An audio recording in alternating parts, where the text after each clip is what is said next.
ডিসিদেরকে জনকল্যাণে দ্রুত কাজের নির্দেশ প্রধানমন্ত্রীর। নিত্যপণ্যের দাম, আইনশৃঙ্খলা, দুর্নীতি নিয়ন্ত্রণে কঠোর অবস্থান নেওয়ার নির্দেশ। হাম ও উপসর্গে ২৪ ঘণ্টায় মৃত্যু হয়েছে আরও ১০ শিশুর, নতুন করে শনাক্ত ১,২৬১ শিশু।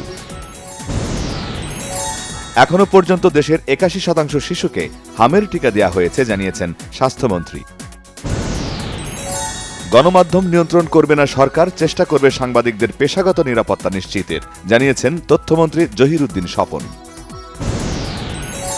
সব গণমাধ্যমকে সরকারের যৌক্তিক সমালোচনা করার আহ্বান জানিয়েছেন প্রধানমন্ত্রীর তথ্য উপদেষ্টা ডাক্তার জাহিদুর রহমান।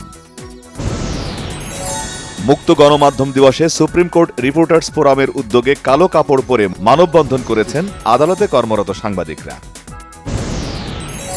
গণভোটের পর কোনটিতে বিএনপি রাজি, কোনটিতে নয় তা মুখ্য হতে পারে না, এনসিপির জাতীয় কনভেনশনে বলেছেন আক্তার হোসেন।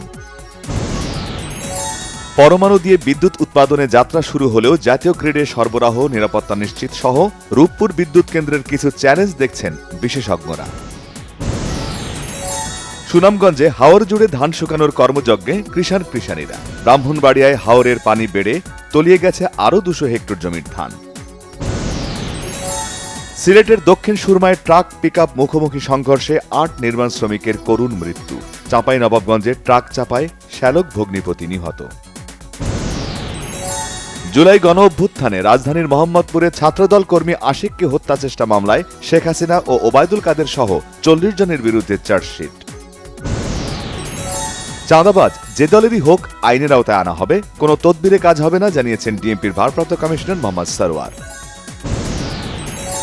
চীন ও ভারত থেকে ৫৩,৬০০ টন ডিজেল নিয়ে চট্টগ্রাম বন্দরে পৌঁছেছে আরও ২টি ট্যাঙ্কার।